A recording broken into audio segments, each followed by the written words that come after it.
and I forwarded all the evidence.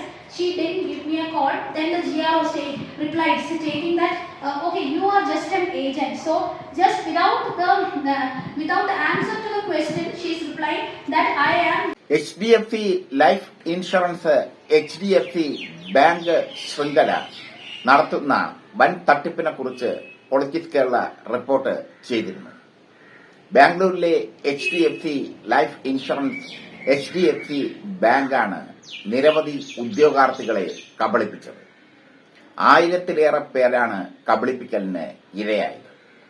Business development officer അല്ലെങ്കിൽ business development executive എന്ന രീതിയിൽ ഇവരെ ഇന്റർവ്യൂ ചെയ്യുകയും തുടർന്ന് ഇവരിൽ നിന്ന് വൻ തുക അടിച്ചെടുക്കുകയും ആയിരുന്നു. പലരും പരാതിപ്പെടാൻ മടിച്ചെങ്കിലും ലിജി റെയ്നോൾഡ് എന്ന ധീരയായ വനിതയും അവരുടെ ഭർത്താവ് റനീഷും പരാതിയുമായി മുന്നോട്ട് പോയി. ഇന്നവർ ബാംഗ്ലൂരിൽ വാർത്താ സമ്മേളനം വിളിച്ചു, തെളിവുകൾ നിരത്തി. പോലീസ് സ്റ്റേഷനിൽ പരാതിപ്പെട്ടിട്ടും അവർക്ക് നീതി കിട്ടിയില്ല. തുടർന്നവർ കോടതിയിലേക്ക് പോയി. കോടതി FIR ഹാജരാക്കാൻ പറഞ്ഞു. പക്ഷെ കുറ്റപത്രം ഇതുവരേക്കും പോലീസ് സമർപ്പിച്ചിട്ടില്ല. ഇതിൽ പ്രതികളല്ല, ഇതിൽ ആരോപണ വിധേയരായവരെല്ലാം വലിയ പൊസിഷനിൽ ഇരിക്കുന്നവരാണ്. വിഭ പട്ടാക്കർ അടക്കമുള്ള വലിയ പൊസിഷനിൽ ഇരിക്കുന്നവർ. അയാൾ CEO ആണ് HDFC ലൈഫ് ഇൻഷുറൻസിന്റെ. പിന്നെ സുരേഷ് ബദ്നെ, അയാൾ MD ആണ് HDFC ലൈഫിന്റെ. പിന്നെ സിദ്വ കുരിഷു, അയാൾ BP ആണ് HDFC ലൈഫിന്റെ. ഉസ്മ റുഷ്ദി, അയാൾ GRO ആണ് HDFC ലൈഫിന്റെ. ഇങ്ങനെ വലിയ വലിയ പൊസിഷനിൽ ഇരിക്കുന്നവരാണ് പ്രതികൾ.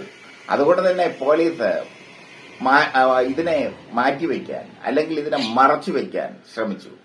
പക്ഷേ ലിജി റെയ്നോൾഡിന്റെ നേതൃത്വത്തിലുള്ള തട്ടിപ്പിനിരയായവർ ബാംഗ്ലൂർ പ്രസ് ക്ലബിൽ പത്രസമ്മേളനം നടത്തുകയും ബാംഗ്ലൂരിലെ മാധ്യമങ്ങൾ അതിപ്പോൾ പ്രക്ഷേപണം ചെയ്യുകയും ചെയ്തുകൊണ്ടിരിക്കുന്നു. ഇനിയും കൂടുതൽ പേർ HDFC life insurance HDFC bank ശൃംഖലകൾക്ക് എതിരെ ആരോപണവുമായി എത്തും. അവർക്കെതിരെ കേസുമായി പോകും എന്നതും ഉറപ്പായിരിക്കുന്നു. ലിജി റെയ്നോൾഡിന്റെ പത്രസമ്മേളനത്തിന്റെ പ്രസക്ത ഭാഗങ്ങൾ പ്രേക്ഷകർക്ക് മുമ്പിൽ ഞാൻ അവതരിപ്പിക്കും. Got all my proof, CEO email, MD's email. He directly filed a PCR in the Chief Metropolitan Court. So then PCR was filed in the 10 accused names, that is CEO, VP and all that. So just after the FIR was announced from the court, the police has to report because this is a very sensational case, and that the CEO, MD from top to bottom is involved. 10 accused are there.